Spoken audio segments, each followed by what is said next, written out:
আমার সামনের গাছগুলোতে সুন্দর বেগুনি রঙের ফুল ফুটে আছে। এই ফুল গাছগুলো হলো চিয়া গাছ।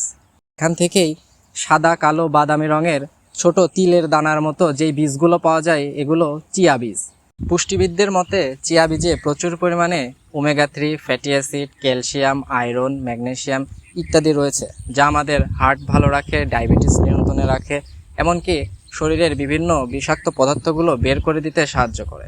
এছাড়াও শরীরের কার্যক্ষমতা বৃদ্ধি করতে এই চিয়া বীজ প্রচুর পরিমাণে ভূমিকা রাখে।